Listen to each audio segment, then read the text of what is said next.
Hello, everyone, and welcome to another exciting installment of the ACW After Action Report. The After Action Report that you've all been waiting for. Even if you didn't know it, you were waiting for it. Today I am joined once again by Tack. Say hello. Hello. And we are continuing our discussion of the land war, primarily in the east, though there might be some stuff happening in the west, depending. Today's going to be, we're going to cut it a little short. We're going to try and get through as much as we can in as little time as we can so that TAC can shift focus once again to the Navy. To that end, let's just hop right into it. We're at the July 28th reporting phase here, so this is 1 week after the last strategic map I showed you, and both the Army of the Potomacs are on either side of a creek here between Warrenton and Manassas. Warrenton here, Manassas here. And so they're just kind of feeling each other out here in the Manassas region. Over in the west, pretty static. Archuleta is in New Madrid, and Harding is in Ohio City, with James and all the other Confederates in Osceola.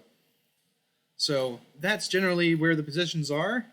And over the course of the next few weeks, Roth and Eggert are going to be maneuvering for position in Northern Virginia. Is there anything you want to say, Tack, before we move on?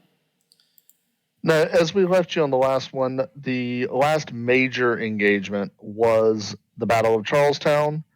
And just a quick recap for people who may have missed it.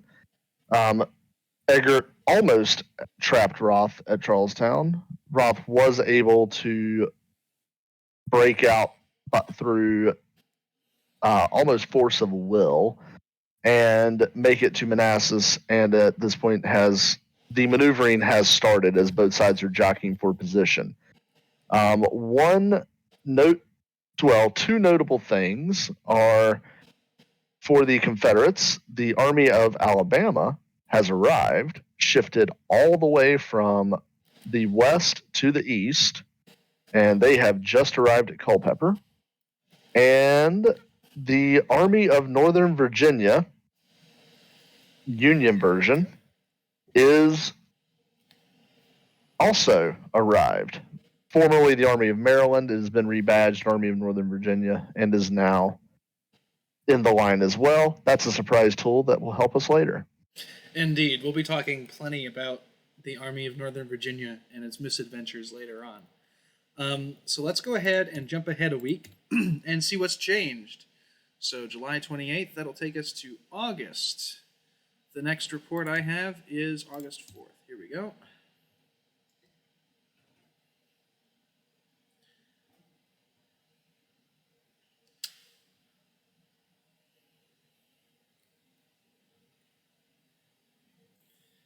All right. As it loads in here, again, most of this, at least initially, is going to just be the two sides jockeying for position in Virginia.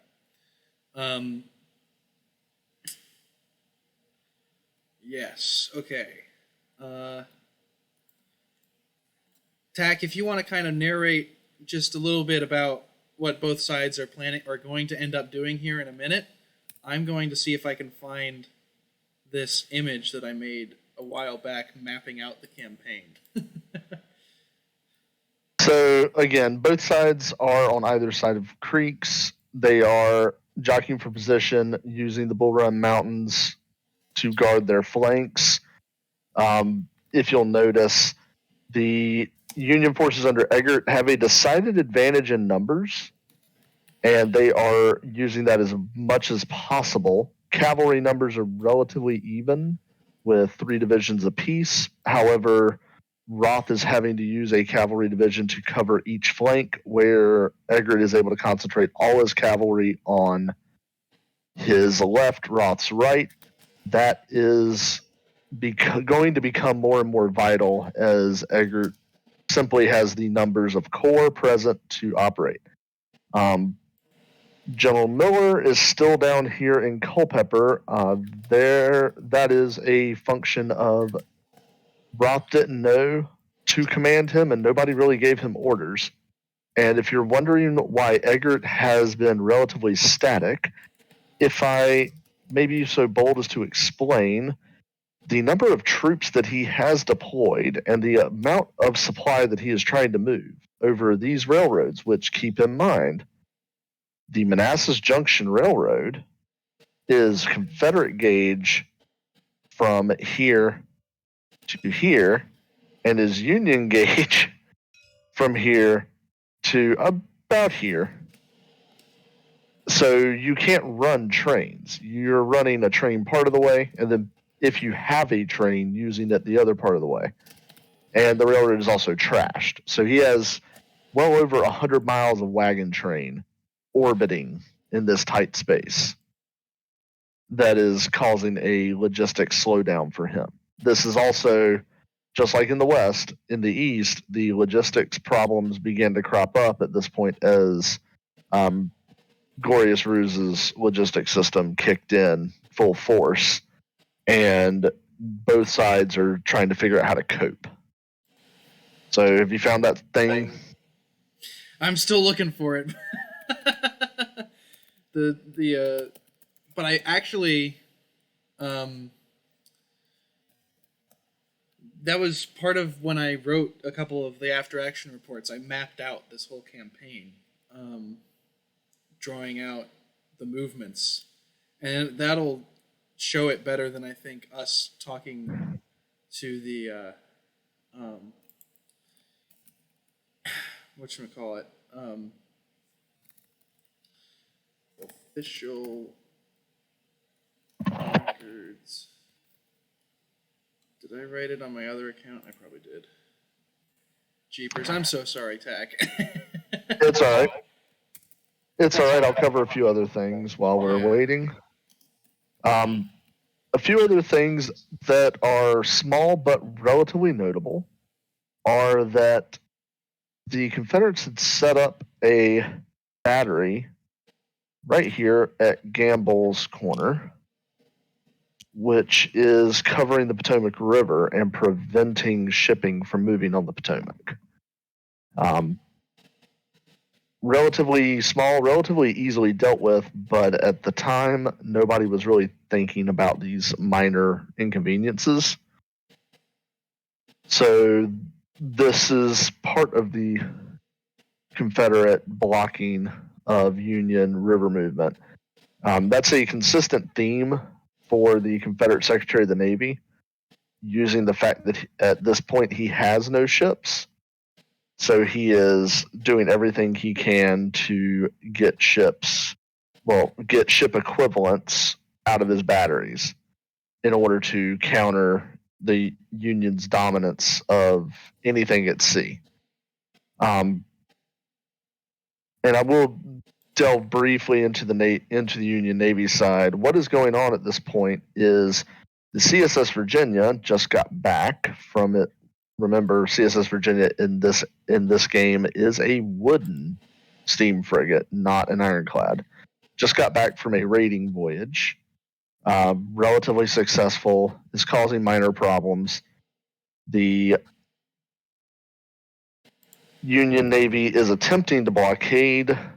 However, they're putting far too few ships on station to successfully blockade any of the major ports for more than randomly a week at a time. And the Confederates at this point have sent off their insane plan of let's throw literally 1/3 of our national budget if they were only going by taxation at the British and say, will you please sell us stuff? So that is where we're at this in kind of larger scale operations. Yeah. I found the first of these maps here, which kind of goes over what we talked about at the end of last episode. Damn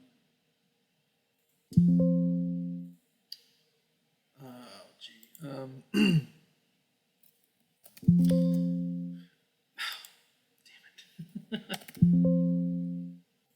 No, okay.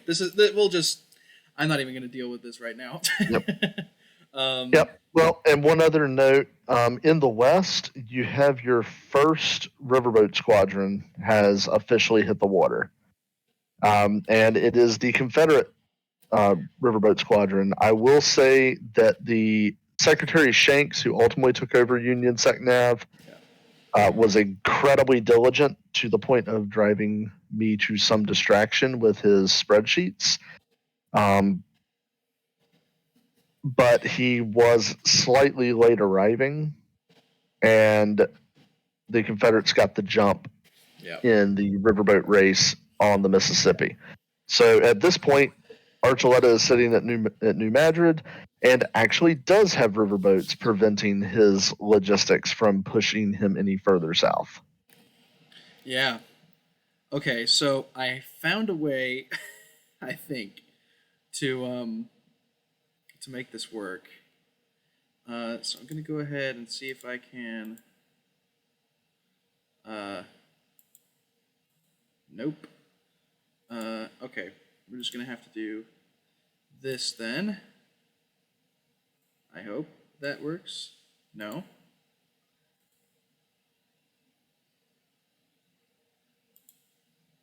Aha, there we go. All right.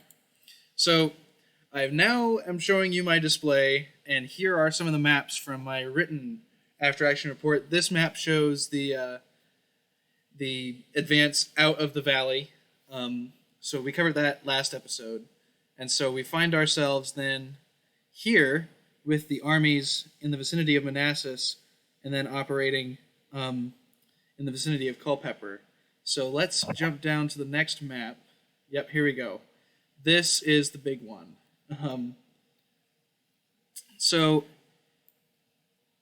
Tack can't see exactly what I'm seeing, but I'll just refer back to this map. You can pause and look at it yourself, but right now we are in the northeast corner of the map here with the movement around Warrenton. And so in the week of August 4th to 11th, I think, Roth is going to retreat from his positions around Warrenton toward Culpeper and form up a new defensive line along the Rappahannock. And so that's what we're about to start seeing here as I shift back to TTS. And let's go back over here and open up our next save state. So, sorry for that delay. August 11th.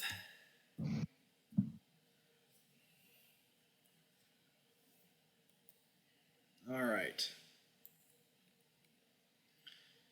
Nearly ready to go. So, yeah, there we have it. The Army of Northern Virginia, or the Army of the Potomac, the Confederate Army of the Potomac, has retreated to the Rappahannock. And, Tack, if you want to start talking about your favorite Army of Alabama, we can see that the Army of Alabama has moved from Culpeper to Manassas Junction. How exactly did that happen? So the Army of Alabama, while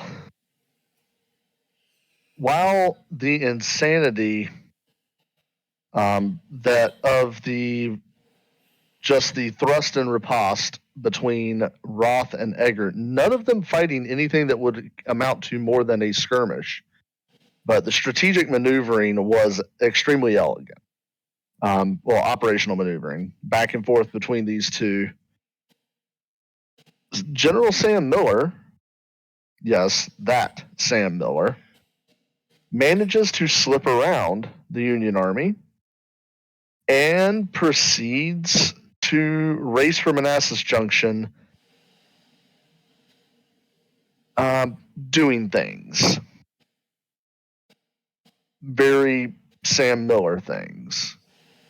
He requisitions whatever supplies he needs off the populace. I think the word pillage would be appropriate, which in 15th century Europe, you're going through enemy territory, go for it.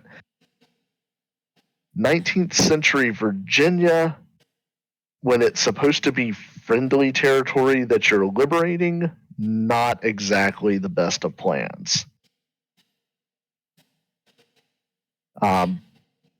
Yeah. And also, he does do something that is going to drive Roth a bit batty, which is not communicate at all and just go off on his own, with the intention of cutting the Union supply lines at Manassas and back towards Fairfax and Alexandria. Yeah. And so, as you can see, Which the Union have detached he has the succeeded. army. He has succeeded in pulling off Yeah. the Army of Northern Virginia to chase him. However, he's not going to be able to do much good in the long run. And in fact, Nope. the Army of Alabama will, after a court of inquiry, find Sam Miller unfit for command of an army in the field. The Army of Alabama and its resources will then be transferred to Roth's direct command and just serve to further bolster his army. And so they'll come in handy in a couple of the coming battles. You can see that as part of the operational shenanigans that Eggert is undertaking, he has sent a division of cavalry to cut the railroad leading into Culpeper, burn a couple bridges and supply dumps. Again, just standard kind of operational shenanigans that Eggert and Roth are gonna. There's gonna be a lot of that back and forth between the two of them. And he's also sent a cavalry division down to Fredericksburg, hoping to secure the bridge there, potentially as a jumping off point for operations further into Virginia. So let's go ahead and jump to August. It's August 11th now. Let's jump to August. Actually, this turn we have another battle. So while the tabletop loads for that, that'll start. I'm going to quickly tab out to my map. So, Battle of Stevensburg. The 2nd Corps of the Army of the Potomac and 3rd Cavalry Division, which you saw, are going to... Actually, this happens during that last turn. So the 3rd Cavalry Division is there because of the Battle of Stevensburg. And you can see it here. That whole party went on that raid. And so the 2 bridges being burned and the supply dump in Culpeper is a direct result of the Battle of Stevensburg. So hopefully that's loaded now, nearly. And so we'll see the kind of deployment states and then I think the end state. So this was a pretty limited action. I think it was 1 or 2 Confederate Corps versus 1 Union Corps and its attached cavalry division. Yeah, this state looks pretty boring. So let's find the other one. Yeah, here we go.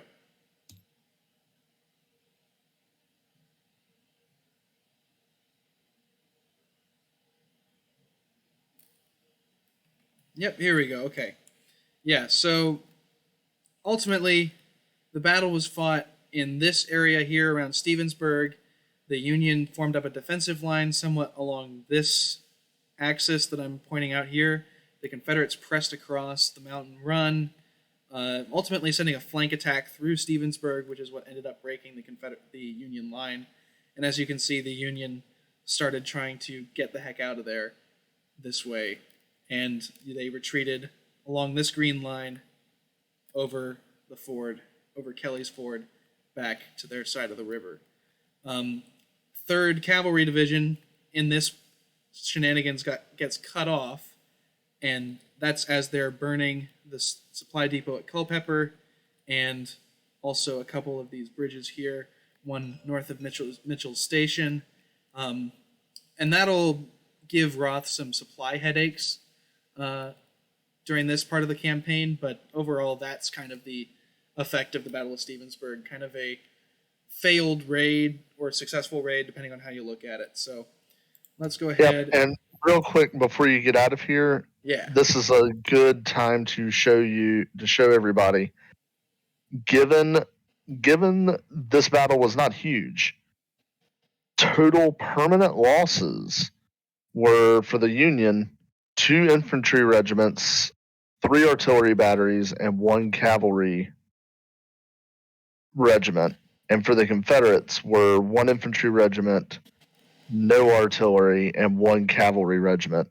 So 900 total losses for the Confederates, about 2100, 2200 losses for the Union. 1,200, 1,500, more like 1,800.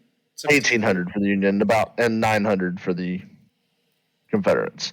Yeah. So these loss numbers are relatively minor because every turn mobilization, you're looking at mobilization per week in the couple of thousand range. Yeah. So these are replaceable losses for each side, somewhat. Yeah. So let's go ahead and move on then to, I guess it would be the August 18th. Yeah. Okay. August 18th, reporting phase. Is this the turn they move down to Fredericksburg? I believe it is. I believe Roth is going to move from Culpeper toward Fredericksburg, both because Eggert's going to pressure him that way, and it's harder for him to supply his own troops at Culpeper now that the bridges have been burned. And so at this point in the war, it was like looking very good for the Union, because in 1861, Eggert had managed to take the war in a month, 2 months, from the outskirts of Washington, D.C., where the Confederates could have at any moment shelled the White House. Now they're on the Rappahannock opposite Fredericksburg. Yes, it's this turn that Roth moves down to Fredericksburg and Eggert follows. And a couple of things to keep in mind of things that happened this turn is, if you recall, the Army of Alabama was here last week. They manage, through honestly sheer dumb luck, to make good their escape through Dumfries and south, and manage to brush aside and get across the river. Right. That's how the Army of Alabama makes good its escape, being chased the whole way. And they also destroy the bridge over the Bull Run east of Manassas Junction, which means between the bridges getting blown up on the Rappahannock and near Culpeper, as well as at Manassas Junction, railroad service is pretty much out on that whole Orange and Alexandria line. And so now both sides have to move to Fredericksburg to shift their bases of supply, the Union so that they can draw supply out of Aquia Landing, and the Confederates so that they can draw supply on the Richmond and Potomac Railroad. Yep. And keep in mind that this is a proposed railroad. This is not a complete railroad or bridge. None of that's a bridge. It's a ferry. Also, keep in mind the Confederates are preventing shipping from going around from Baltimore. This is when, if I recall correctly, Eggert realizes that he can't get ships from Baltimore to Aquia Landing. Yeah. And it's all ferry service from Washington. Yeah. So not an ideal supply situation for Eggert, but all he needs to do is send some cavalry to go take that out, which he will. Yep. And for Roth, he's suddenly on probably the best supply line he has the whole war. Yeah. It's a very secure supply line he's got out of Fredericksburg. There's a reason why the Confederates and Union spent so much time sitting around Fredericksburg. So let's go ahead and move from August 18th then to August 25th. See what changes in a week.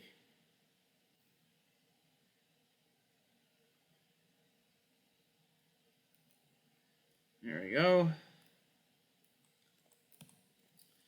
So, not much has changed on the Confederate side, just deploying pickets along the Rappahannock and Rapidan just to make sure the Union doesn't try anything funny. Eggert's taken out the battery there so that he can get better supplies.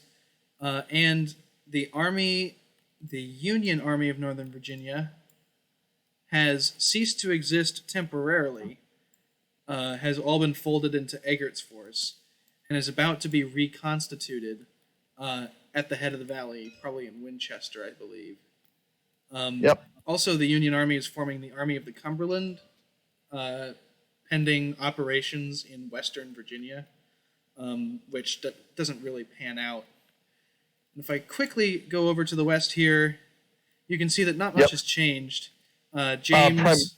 Primarily, James was at Gayoso. They were doing some minor skirmishing between Archuleta at New Madrid and the Army of the Tennessee at Gayoso. All of that has now withdrawn to Memphis. There was a battle that I totally skipped over. That's true. Yep. It's a relatively minor one. It's a relatively minor one, yeah, between August 4th and 11th. Up at Riddle's Point. Yeah. So, here. There was a battle there. It was a fun one, but a small one. And we're trying to keep it a little short today, so we're not going to go over that in detail. So in the West, the Confederate lines are basically secured by the fact that they have 3 gunboats and the Union does not yet have its gunboats. Yeah. So Archuleta is pretty well pinned at New Madrid because he doesn't have a good way of moving large amounts of logistics south. And James is using this moment to fortify everything around the Chickasaw Bluffs.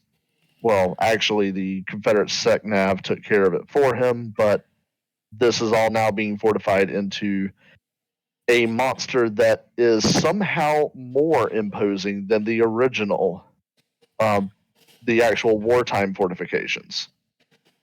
Yep.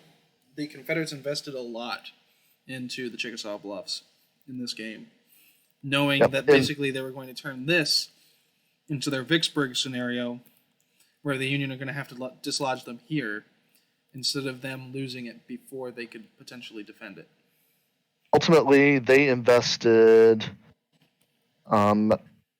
just a real quick, 48 24 to 32 pound guns, 4 6-inchers, and then 18 field guns were invested into that. That is, for fortifications, a rather impressive number of guns. Yeah. So let's keep on moving here then. That was August 25th. Yep, and as you'll note briefly, the batteries at Gamble's Corner have been pulled back to Port Royal. I believe Roth discovered that slightly before Eggert did and was able to withdraw them. Yep. Those will come in handy later. They will. In probably what will end up being the last After Action Report episode. All right, so here's September 1st. What's changed? Well, the Union are deploying along the Rappahannock, just kind of stretching out their lines. Same with the Confederates. The Army of Northern Virginia is not constituted yet, so that'll just have to continue to wait, I guess. Or is it still there? No,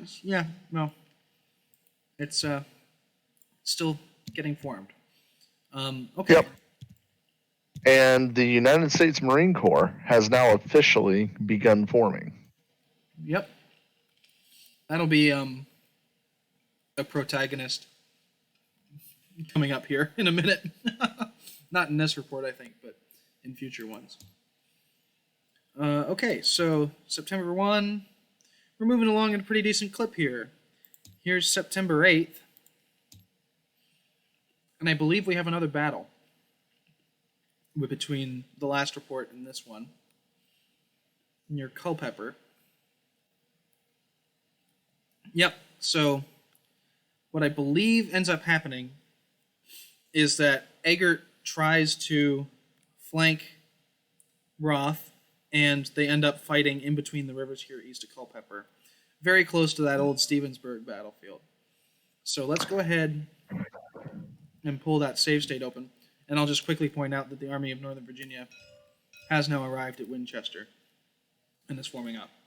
So let's pull that battle up. And you will note the Army of Alabama is not yet a corps, but is directly tied to Roth at this point. That is correct.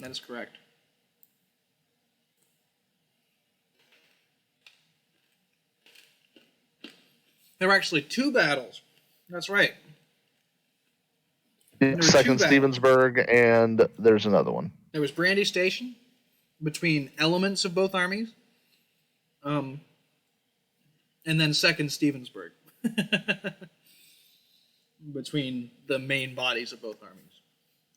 Second Stevensburg was actually a really interesting one because it was almost 2 battles happening simultaneously in 2 different areas.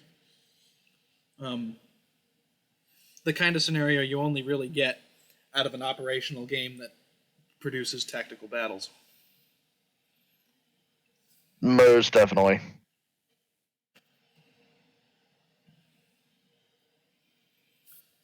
It's taken away. Oh, I had to click the button again. I was like, I wonder why it's not doing anything. Now I know why. Yep, only professional grade stuff from us. That's right. The IKS, keeping it amateur. Yep, and this is the ending state. That's for. Right. Yeah, so it's going to be kind of hard to tell. So I can go into roughly what happens here. It says loading complete. Oh boy, I don't have the battle map. The battle map. I do. Error 404. But this is the fun one where essentially, without any of the terrain features, the Confederates were generally along one line, the Union were on another, and the Confederates tried doing this to basically knock out this portion of the Union line, which made the Union commander order this portion of the Union line forward to attack the flank of the attacking force. But this commander fell asleep, either in real life or just like walked away from his computer. And so this force never ended up moving. And then this half got smashed and they ended up having to retreat. So that's pretty much what happened.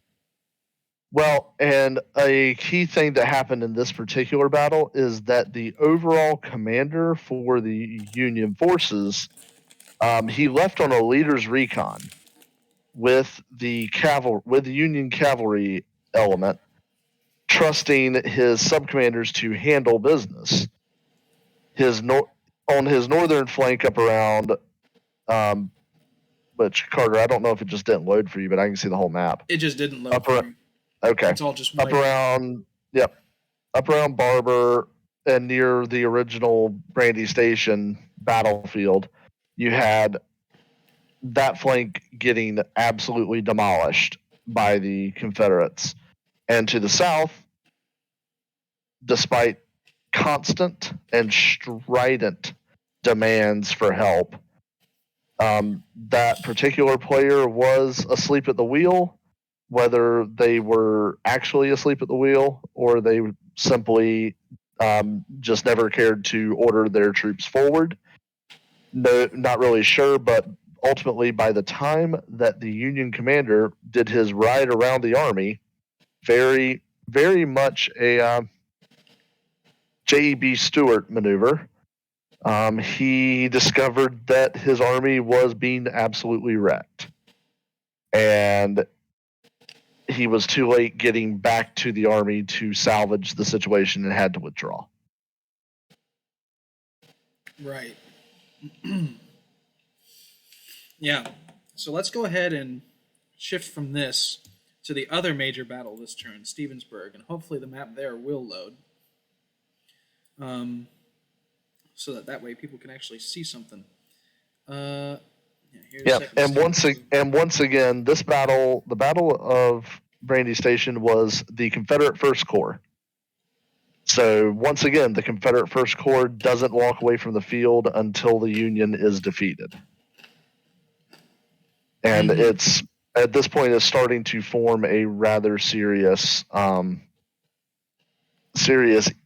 morale issue in both directions. There we go. This one loaded. Yeah. So in this, we can see that the Confederate forces actually split into two halves. One actually came up from Fredericksburg, pressuring. This is the Army of Alabama and one of the other corps, Second Corps. Yeah, they crossed the Rappahannock just west of Fredericksburg. I think at Banks Ford, or maybe they even crossed at Fredericksburg, and are pressuring this Union rear guard here of Second Corps, which is trying to link up with the main body of the Union Army, which is in between the Rappahannock and Rapidan rivers, moving towards Stevensburg, where the other half of the Confederate Army, two corps, First Corps, the indomitable First Corps, and Second Corps, Third Corps, are over here. And so we're actually going to see two separate battles, basically a running rear guard fight in the east, with Second Corps holding off and trying to retreat across the fords and putting up holding actions and retreating west. And then a holding action on the part of the Confederates, while Eggert, with a superior force, tries to beat them to submission. So let's check out what the end state looks like here.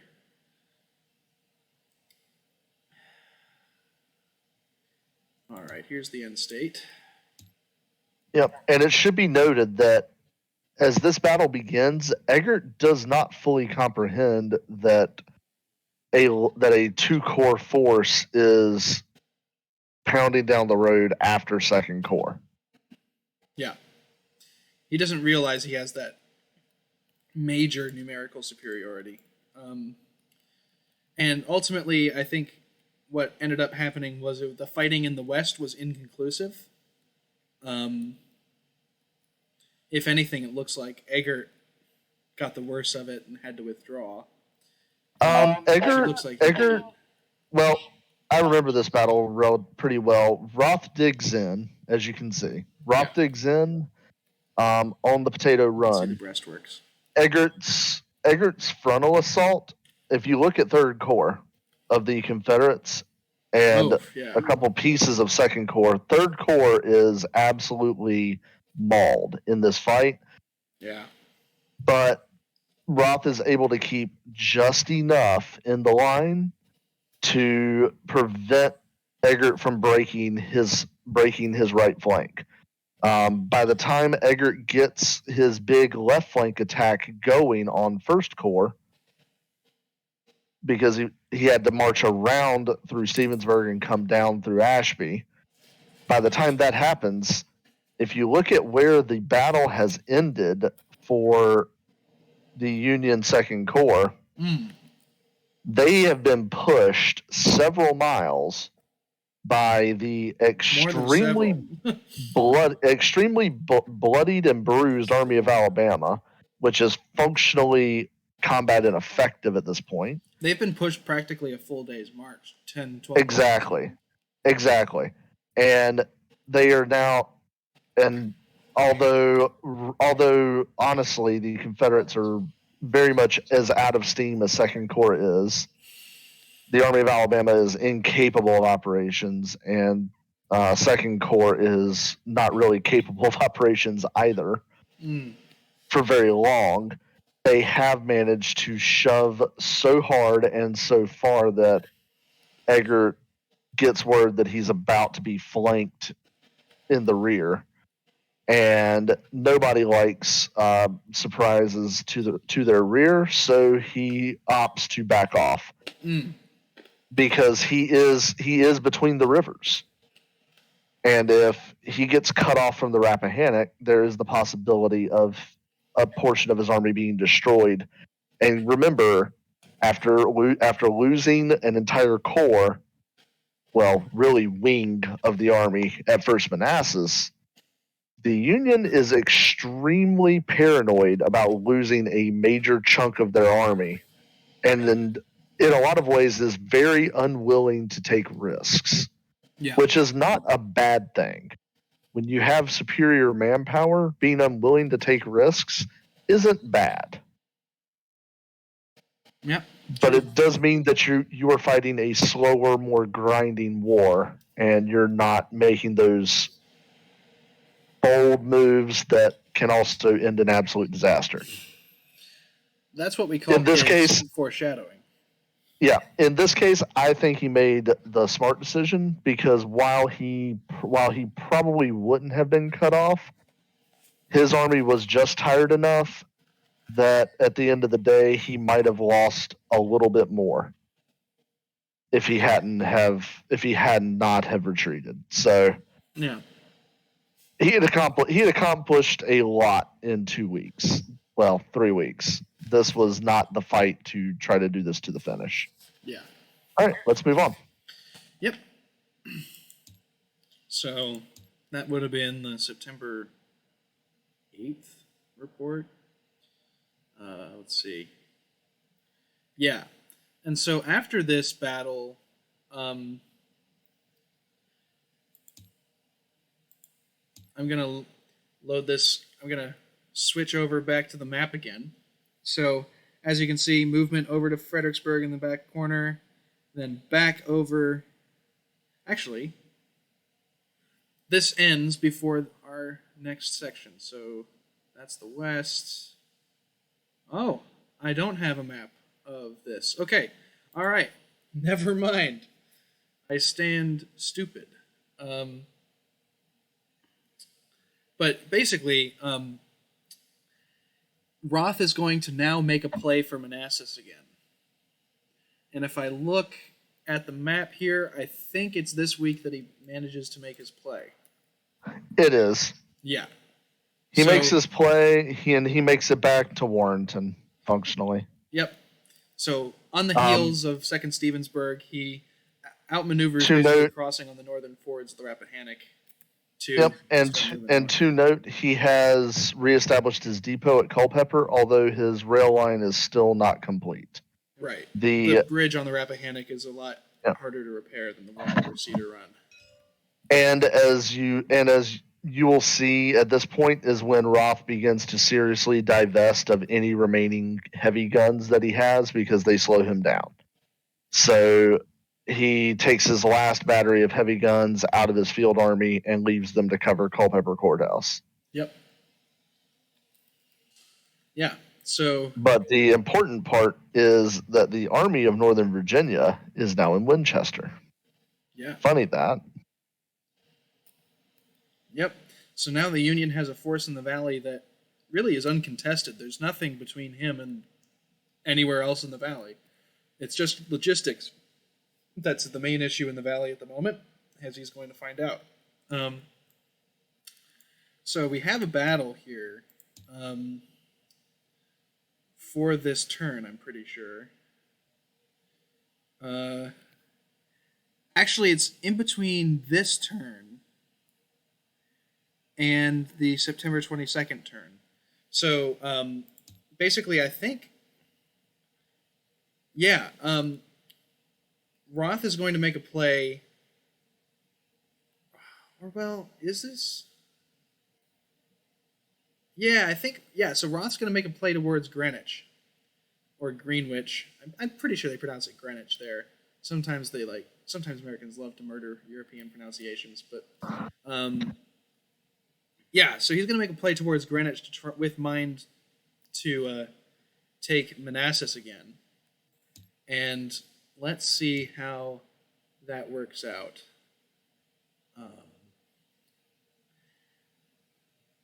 Here we go.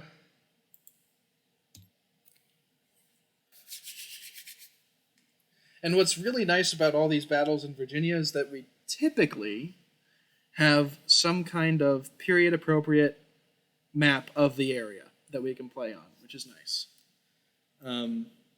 Not a luxury we had out west. Out west, we grand tacticianed it a lot, taking even maps from, like, the east that we could flip around away and, like, approximate somewhat the terrain. But yeah, we should be seeing the map come up here in a second.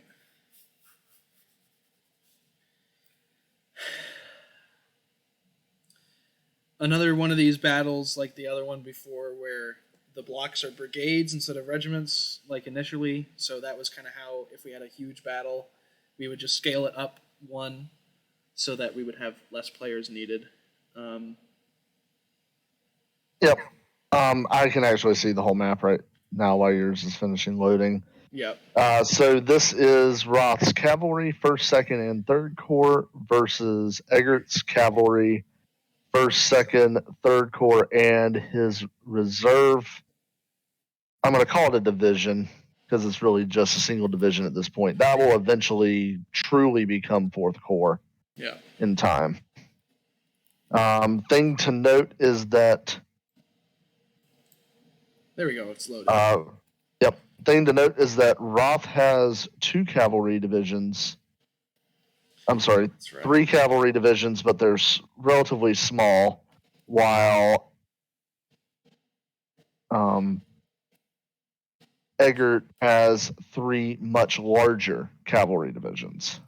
Right. Yeah, so Roth is actually, this map is so big that we can kind of see the whole operational maneuver here. So Roth and Eggert started on either sides of this stream here. What do they call it? Cedar Run, yeah. So they're on opposite sides of the Cedar Run here, near Warrenton. And Roth has decided to move between the Bull Run Mountains and, what is that called? Pig Mountain? Yeah. To go through the Thoroughfare Gap, making a play for Manassas Junction. And so now he's on the other side of Eggert, on the opposite side of Thoroughfare Gap. And so Eggert, with his army, is now moving north to respond to that. And so they're going to meet in the middle here around Gainesville, along the Manassas Gap Railroad. So let's go ahead and shift to the end state. This is going to actually be one of our last major cavalry charges before 1862. That was this battle, I'm pretty sure. Probably the finest hour of the Union Cavalry Corps in the East.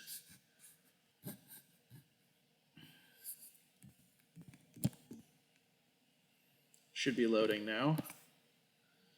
There we are.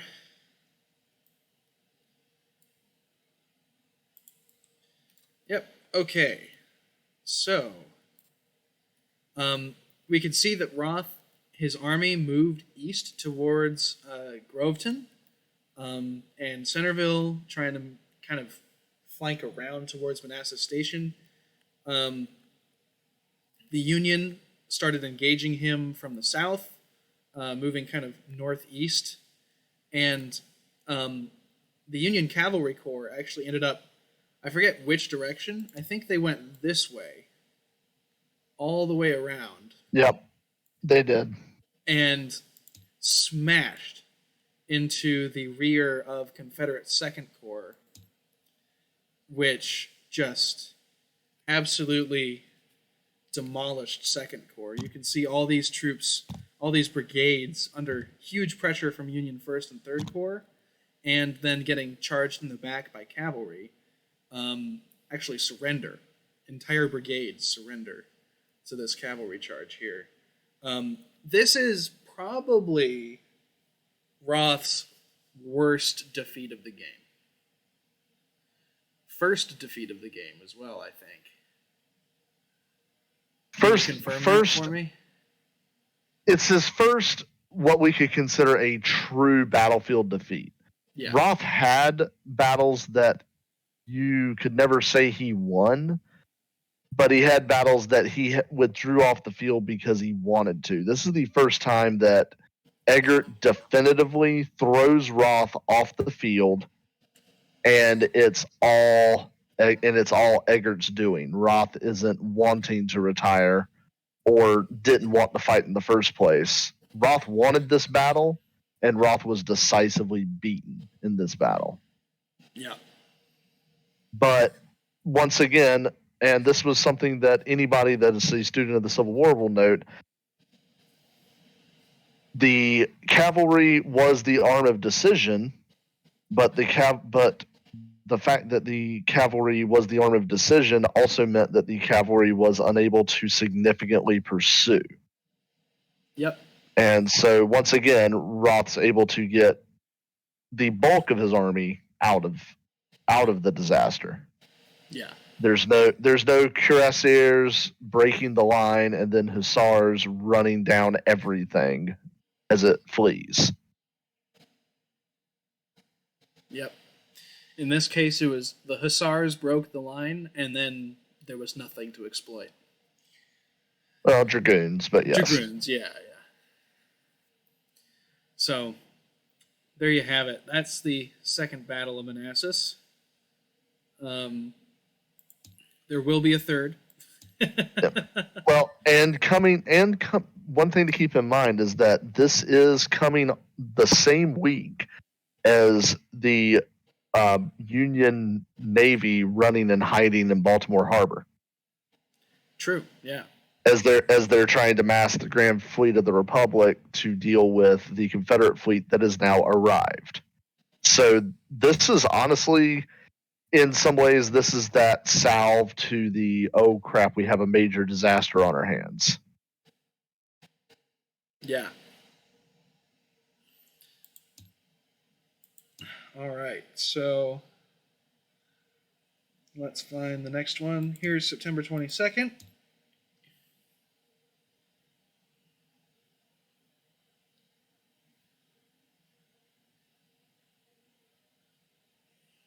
This would be the week report after that battle. And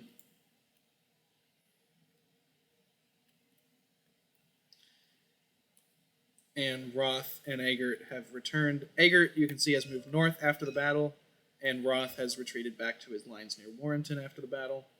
And so they're just kind of chilling opposite here again. So, Yep. And once again, the logistics issues are really striking Eggert, because he wants to pursue, but he expended so much artillery ammunition in these last few battles that he was directly told that he may have an hour's worth of ammo for his artillery. Because these huge grand batteries were simply consuming wagons, not caissons, wagons of ammunition. Yeah. Yeah. The shell hunger was starting to hit hard. And the Confederates were actually making a plan to perhaps have it hit even harder, the Union. But that'll be the subject of a future episode. So let's keep on moving now. I'm just going to quickly check the west, see if anything happened. I don't think so. So it looks like they've kind of moved detachments. They're kind of doing some scouting on either side here down the Mississippi River, just seeing what either side's trying to do, make sure that they're not doing anything cheeky. But nothing too much. But nope. This is the turn. So to go previous, the last week, General James said he's got to make his big move.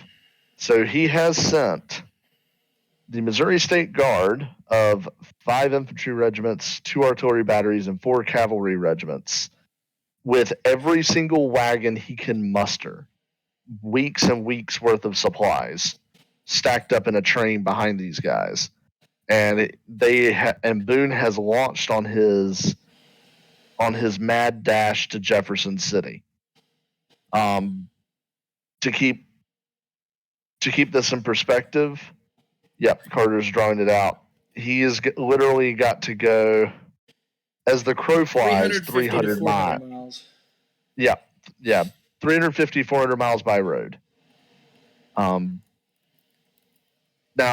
at this point, Archuleta's got some word that there's movement. He has no idea what it is. He does have this detachment here.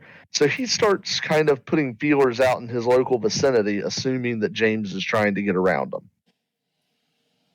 He can't push his big army south because he can't supply it past New Madrid, and he is currently building a fort at New Madrid to prevent the Confederate gunboats from shelling him again, because last week the Confederate gunboats ran up to New Madrid, shelled him for a little bit, and then pulled back.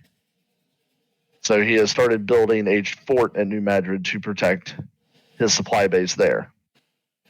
And Boone has started his Thunder Run all the way across Missouri. And we will continue to refer back to that for the next few weeks. All right, I think we're good. Yep. So that was, what was that? September 22nd. So now we're at September 29th. There's a naval action at the Hampton Roads, but that'll have to wait for the naval report in this week. That's already been described. Yeah. So, let's see. Back in the east, this is when Victor begins moving south. And this is also the first turn that we have a new Confederate formation in the field. They heard about Victor, and they started forming an Army of the Valley in Harrisonburg, Virginia, under the command of General Marcus Peters, and just in the nick of time, too. So Victor is moving into the valley, hoping to secure it for the Union. Peters was at Staunton and started moving up to Harrisonburg. And Roth, hearing that Victor was moving down away from his base of supply at Winchester, sent his 4th Corps from the lines near Warrenton over the mountains to, what is this town called? Edinburgh, and has now cut off communication and supply for Victor. And this is the first opportunity for Victor to turn around. But he won't. Tack, do you want to kind of go into a little bit more detail about Victor here? Yeah, so Victor had orders ultimately to, and I will draw it briefly if I can get this small enough. Orders to go down, cut across through Rockfish Gap, Charlottesville, and kind of north towards Gordonsville, with the intention that he cuts Roth off from behind, and then Eggert's able to push Roth down, and they meet at Culpeper. That is the rough version of the Union plan here. There's more nuance to it, but that's the basics. To give you an idea of the forces in the valley, Peters has brand new troops, freshly recruited, relatively untrained. He has 12 regiments, 2 batteries, and 2 cavalry regiments. The 4th Corps, which is the former Army of Alabama, is 11 regiments, 8 batteries, and 4 cavalry regiments. Victor is sitting there comfortably with 32 infantry regiments, 6 batteries, and 6 cavalry regiments. He hilariously outguns either force, and he is between them. So he can take out either force whichever way he wishes to go. But he only knows that he has the enemy behind him, and that there is amorphously something to his south, but he's not sure what it is yet.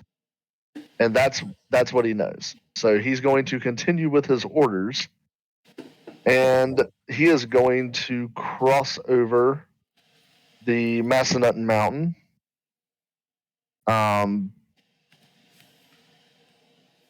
right here at Newmarket, go through Honeyville, and work his way on this side of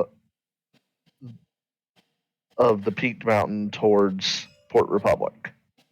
Yeah. With the idea that he doesn't want to engage the Confederates right away, slow himself down. Yep. He wants to keep moving. What he doesn't realize is he doesn't have the supplies to execute his orders as originally envisioned. And that's going to bite him in the ass. Yeah, he was very reliant on his on his supply depot at Winchester, which to give you perspective, is at the point that he gets cut off is 42 miles away from him. It's far enough away that the horses and mules to run the wagons are eating a noticeable amount of the capacity of the wagon. Yeah. For their round trip of about 100 miles. Yeah, so the efficiency there is not much at all.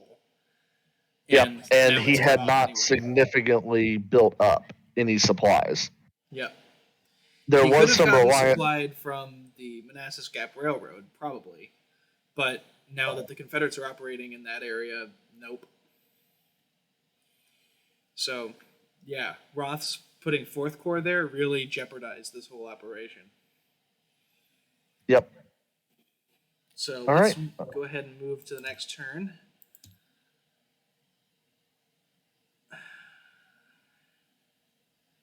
Was that September 29th?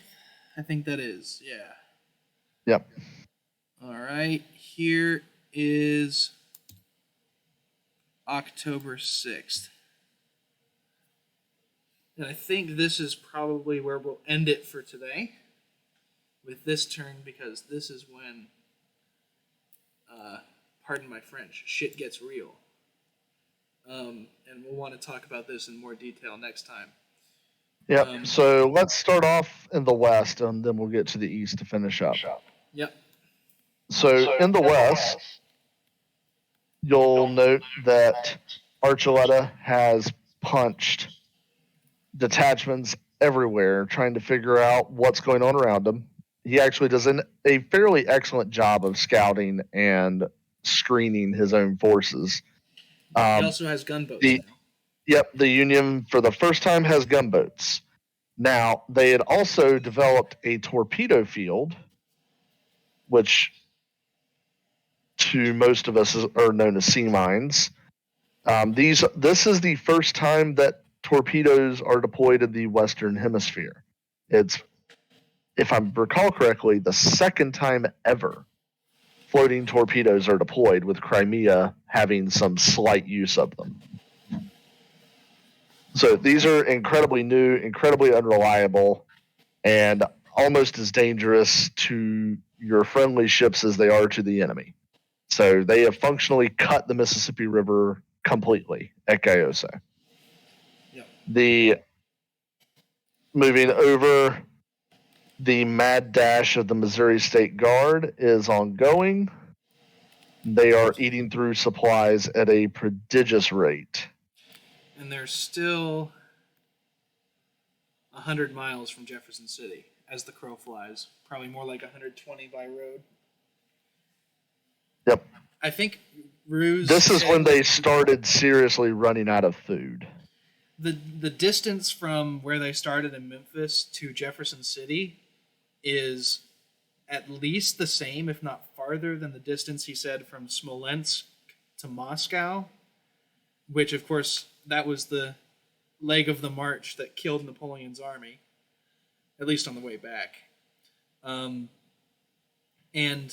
through significantly less populated terrain, which means that we're talking about counties where there's only 6,000 people in the county, and the county covers like hundreds of square miles.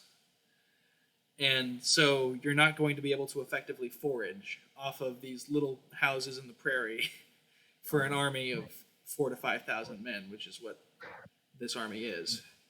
Yep.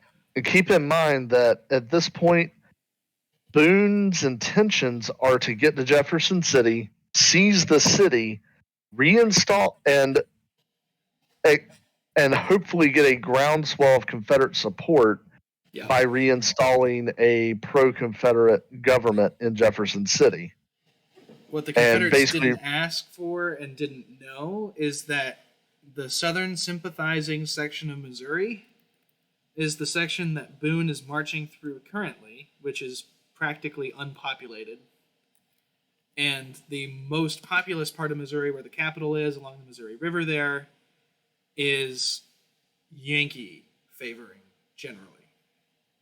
No, very few slaves up there, if any.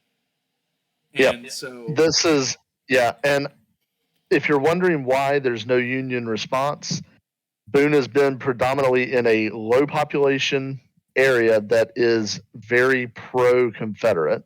Yep. So there's not really a whole lot of word coming out about this. This operation stays relatively secret. I think until, if I'm not mistaken, it was when they hit Lebanon. That once they crossed over and got around Lebanon is when it suddenly gets real and Yeah. word starts getting passed that there's something going on down there and it's a threat. Yeah. So if you're wondering why Archuleta's resting on his laurels, that is why. Yeah. He doesn't know yet. Yep. At this time, he is actually forming up the Army of the Mississippi with him, and the two of them are planning on a big push down. Towards Memphis, yeah. Yep. Yep. And at this point, the Union doesn't even know about the forts on the Chickasaw Bluffs. They won't find out about that until they reach Osceola, which won't happen for a while. So, yeah. Let's move east here real quick. You're going to find something missing. Yes. The Army of And Northern you're going Virginia. to find is this box. Yes, it no longer exists. I'm quite proud of that box.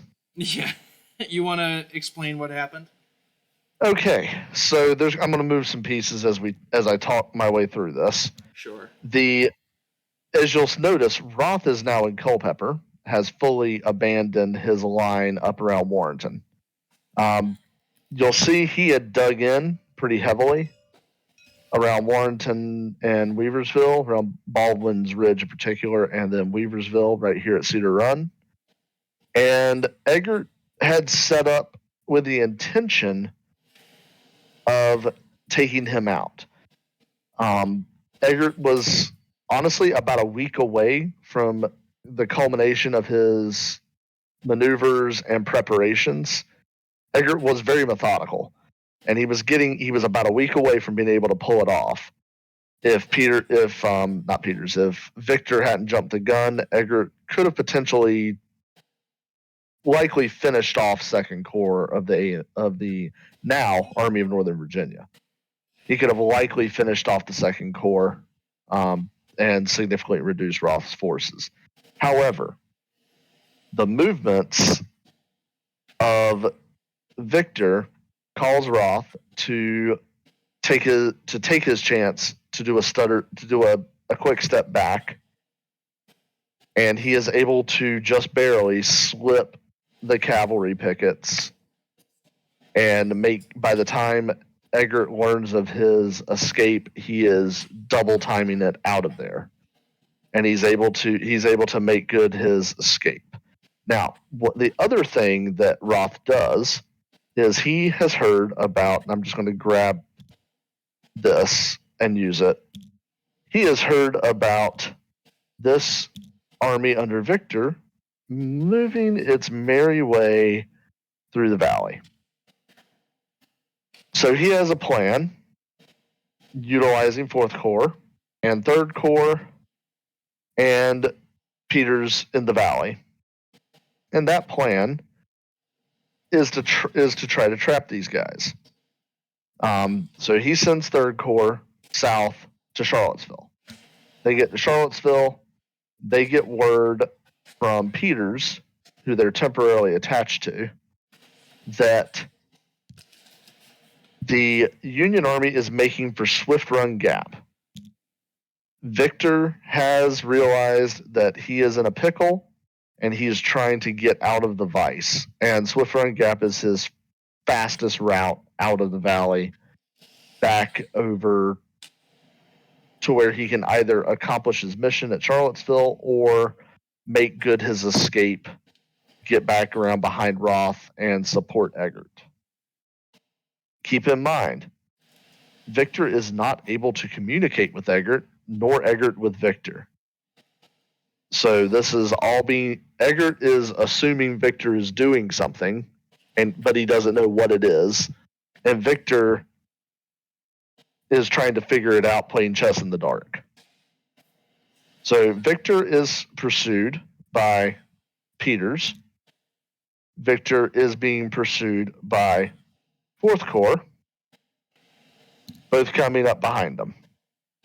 He gets the swift run gap. He starts to go through the gap. And what is waiting for him at Standardsville, really just to the west of Standardsville, is a small town there, but Third Corps. His army is trapped in what is essentially a defile that he can't even deploy more than a regiment wide. And he is functionally mercilessly pounded. He's being pushed from behind. He's trying to fight off Peters and Fourth Corps, who are able to fully deploy, while his rear guard is doing that. And he suddenly finds himself having to try to advance into Third Corps, is unable to, and ultimately the combined forces manage to smash him utterly. A Lieutenant Colonel Custer of Michigan Volunteers manages to extricate a portion of the cavalry and take off to the north, and that's what alerts Eggert as to what has happened. But ultimately, Victor is captured, and the bulk of his army is captured or destroyed. By the numbers, remember, Victor's army was 32 regiments of infantry, 6 batteries, and 6 cavalry regiments. If I am not mistaken, 4 cavalry regiments make it out. So Victor loses, I will do the math momentarily. And this is twice as many men as the Union lost at Bull Run, the first battle of the game. Yep. Because Victor loses. It was the same size as Bernier's army, and the entire thing got destroyed instead of half or a third. Correct. He loses 19,000. Effectively, when you count the artillery, 20,000 men and 36 guns in functionally one day. Most of them captured.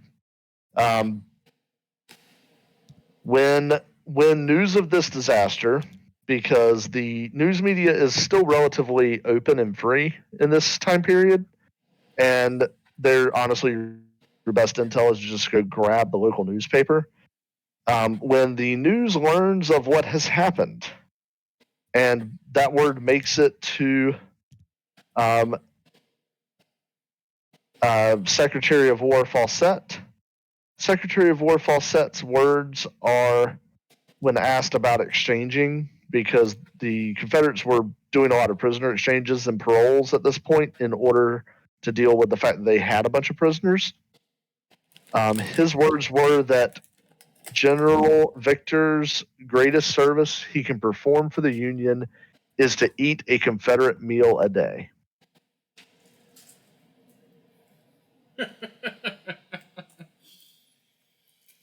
Yikes. So on the heels of this, obviously Fourth Corps and Third Corps are able to rejoin Roth's army at Culpeper, and now Eggert is on the horns of a dilemma because he gave up one of his field corps to form this army. And now it is destroyed, and suddenly there's parity between Roth and Eggert all over again. Not only that, but Roth has an army in the valley, and Eggert does not. And there's the very real possibility of a reverse valley campaign occurring back up the valley to Strasburg and trying to come into Eggert's flank. So he pulls back to Manassas Junction as well. Yep. Ugly. Yikes. Yep. And we're going to come back to the save state next time. But next time we are going to discuss what happens when somebody comes up with the idea of an amphibious invasion. That's right.